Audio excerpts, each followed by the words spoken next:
When a person is blind, they must identify foods without the aid of vision.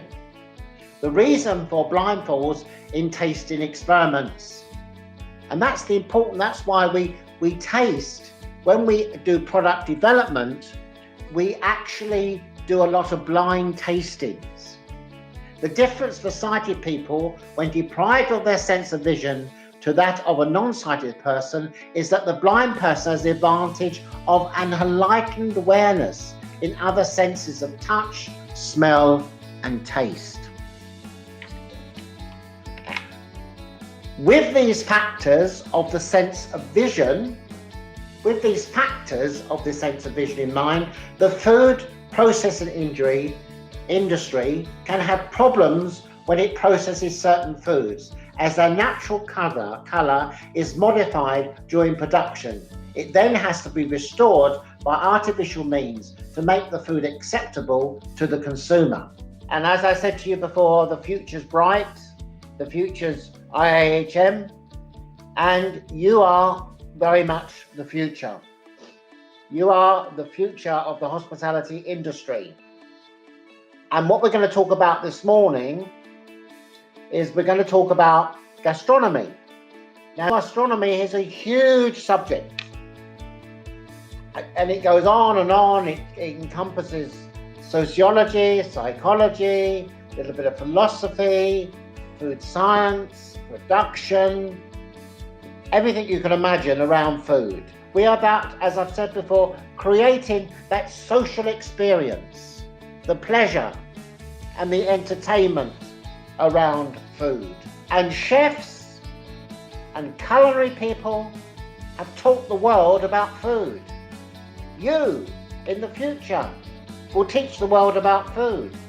India has a great deal to offer the world around food, around tradition of food, around the interaction with food, and the history of your spices, etc.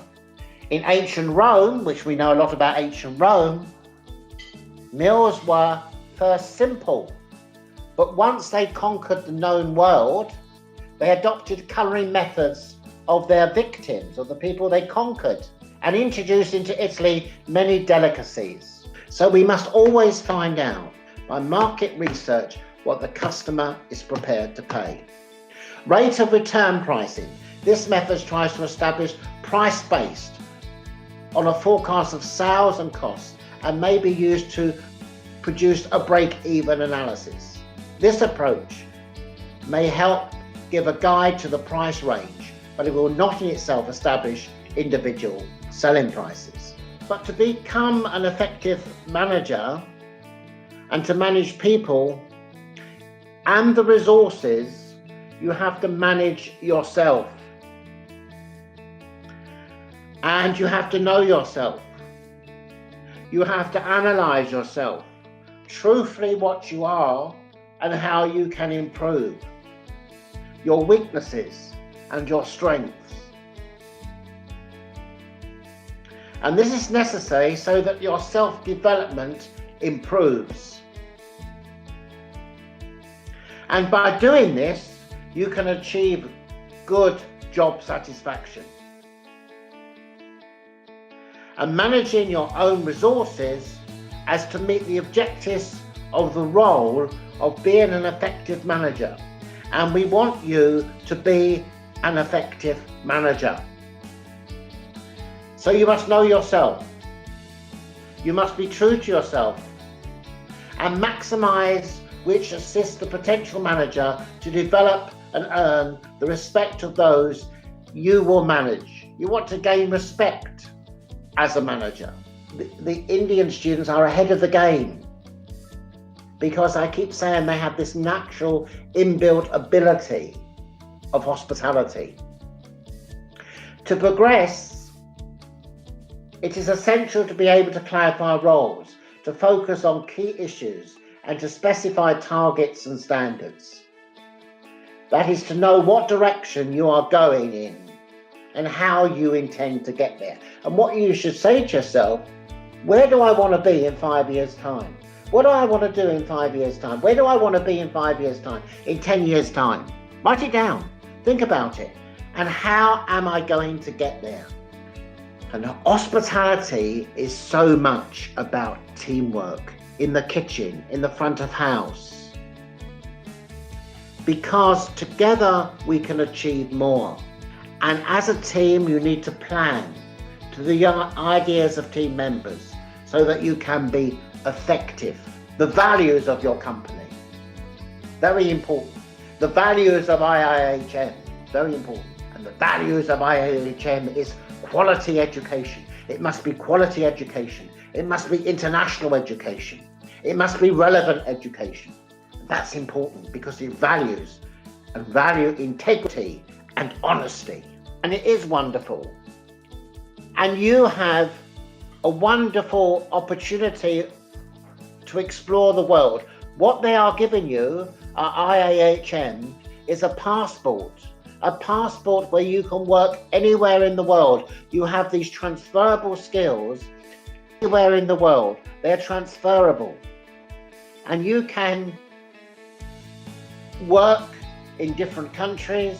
You have a wonderful opportunity to move your career ladder, up the career ladder successfully, because you have the skills that IIHM is actually giving you. And they're giving you international skills. And the importance of international education is this, because it gives you more skills, it gives you more knowledge, and it makes you much more employable than ever before. Because those skills are not just hospitality skills, they're transferable skills into other industries. Big thing, more than ever because of COVID-19, hygiene and cleaning. People want to go to restaurants to know that the kitchens are clean, the restaurants are clean, the restaurants are sanitized. And we have very stringent food hygiene acts, food safety acts in this country, and they must comply with the Safety Act. And the basic layout, the basic construction must enable space to be provided in all food handling and associated areas for equipment as well as working practices, and be easily cleaned for frequent cleaning to be carried out. And one thing you've got to ask yourself, every piece of equipment that you put in a kitchen, how is it going to be cleaned? How is it going to be maintained? When you design a kitchen, look around. How is this kitchen going to be sanitized? How is it going to be cleaned? Absolutely crucial. Post-COVID, I think we're going to see a lot more chefs working with masks, a lot more sanitization of restaurants and kitchens. Hygiene is going to be a very important factor.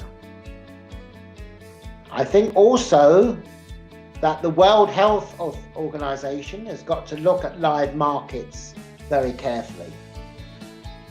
Because if this pandemic came from a live market, if you sanitize, you can avoid a lot of cross-contamination. I'm not an expert in this field, but sanitizing is absolutely crucial. And we have to learn from this pandemic. And what I've been impressed with at the Young Chef Olympiad is that a lot of the students competing do know how to sanitize. They do use sanitizer. But I think there's a lot more got to be used, a lot more hand washing than ever before. So it's helpful completing the concept development. It's helpful to consider the generated ideas which pass a screening process in terms of how they might be conceptualized as products or parts of products. For example, an idea to introduce a self-service buffet operation could be conceptualized as an informal continental style all-day restaurant, a family meal occasion to satisfy all appetites. An inexpensive value for money eat as much as you like concept. And we've had those in the past. Value for money, eat as much as you like concept. Production versus production capability. We looked at production planning last week, but we've got to look at how capable the machines and the people are to produce the goods and services for the customer. Now, when people fail to respect the production capability balance in their use of physical assets in organizations, they decrease the organizational effectiveness and often leaves others with dying geese. Because the fable was that the Aesop's fable is the farmer, for example, found that the goose laid a golden egg. And what he did was he kept pushing the goose, feeding it more so it laid more golden eggs. At the end of the day, it died. You kill the goose that laid the golden eggs. You overwork them. Yeah? The production plan is a process. Never forget that. It's a process. Menu planning. Planning menus carefully. Purchase of ingredients. Receipt and receiving. We talked a lot last week about checking the goods. Inspection of the goods. Correct storage. And then how you issue those ingredients to the various departments, the pastry department, the larder department, the production department, etc. Preparation for cooking, mise en place, that you've got the right people with the skills that are not wasting food, that are not overproducing food. Temporary storage and holding, and it is temporary. Portioning into container, portioning, very important, accurate portioning, accurate service, and how you clean and maintenance. So operational control is about running the business from the kitchen. Now, why do we need control? Why do we need control? Control systems are about money. You can see that a pound sign on the PowerPoint, but equally that could be a dollar, that could be a euro, that could be a rupee. So, control systems are put in place to achieve objectives. We don't want to lose money. We want to make money. We want to get a return on our investment. IIHM. For a great hospitality career, call 9310 50,000.